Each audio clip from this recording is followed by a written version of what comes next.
I have a pagan festival that I facilitate right outside of Nashville, Tennessee. And we've done it we just finished our 13th year. Was our 13th Pagan Unity Festival. And this was our 13th year. About 5 or 6 years ago, maybe a little longer than that, several of the authors that we have VIPs that come encouraged me to write down all the things that you need to know on running a festival. M.R. Sellers was one of those. Isaac Bonowitz was another. Dorothy Morrison.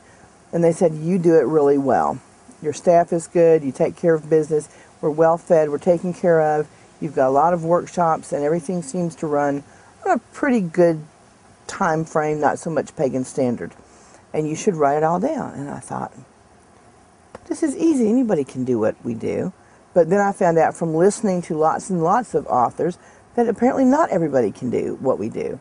And so there's a lot of people who want to, and I thought it would be good if they had a handbook to be able to figure out how to do it well, and they wouldn't have to reinvent the wheel or start from scratch. They'd have a guide. The response to that book has been very good. The Pagan Pride Days, which is an organization, national organization where they do festivals all over the country, has adopted it as their guidebook. And so they've encouraged everyone in America who runs a Pagan Pride Festival, Pagan Pride Day, to use Chasing the Rainbow as their handbook, as their tool for running their day, their Pagan Pride Day.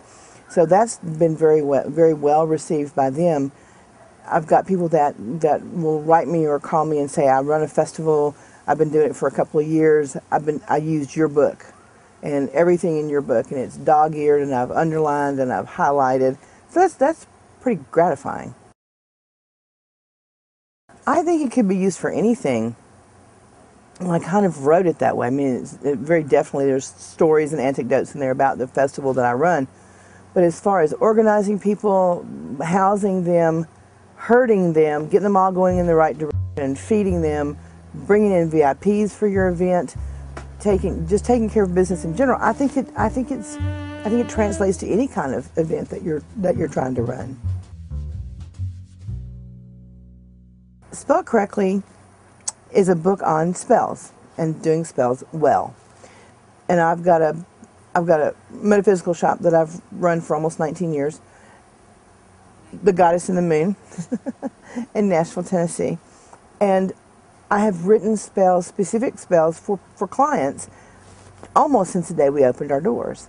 And so people want to know I need more money, or I need love in my life, or I need a new house, or I need a new car, or I need a new job. And so I started researching what it would take to write a good, concise, specific spell, all the components that were necessary, to do it in a karmically correct way. And I began to write these for customers. And then after I did Chasing the Rainbow, I thought, well, I've got another book.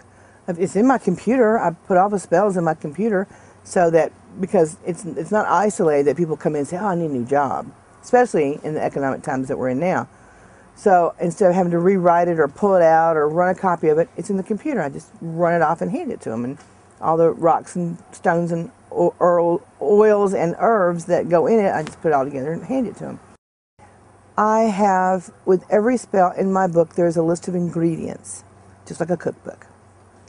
There are very specific instructions so that you don't screw yourself up, so that you don't blow your feet off, so that you can go through the spell, get the spell done, walk away from it knowing that you did it well and that whatever you're manifesting will come to pass.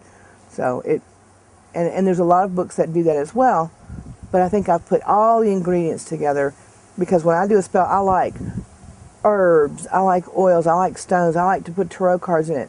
I just think the more business, the better, because you're opening up all the channels to be able to bring in whatever it is that you're trying to create. And you've had good response to the book. I've had a really good response to the book. I sell it out of my store.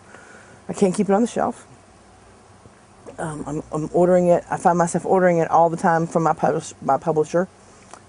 I have emails. I get phone calls. I have people that come in the store. Oh, I did that spell, the one for whatever, buying a new house or selling a house, and so I get the results from people telling me which spell they used, how well it worked, how long it took to get that for what they were looking for to come to them. So yeah, I've had good response. I've had people that wanted to, they liked the book, the spell book, but they would like to have something that's short, instantaneous. So I think I'll probably work on a book for short, quick spells, instantaneous ones. I also want to do one for women's empowerment because I think it's a really important and necessary thing, and to do all the spells and rituals and ceremonies in order to help a person really achieve self-esteem. I've got a couple of fiction things that I'm working on. One's a murder mystery, which is such a departure, and it's such a left turn. I don't even know what to do with it, but I can't stop writing it because it's kind of writing itself. And so it just, whatever it is, just uses my fingers to put the words into the computer. And I'm really enjoying the process of writing fiction. And it's, wow, is it different from writing instructional things about which you know. And then the other one is a children's series, and I've written some of it, and I've gone back and changed it, and I've been playing with it for a while. And that was inspired by grandchildren, so it should be fun. It's a fun sort of magical adventure.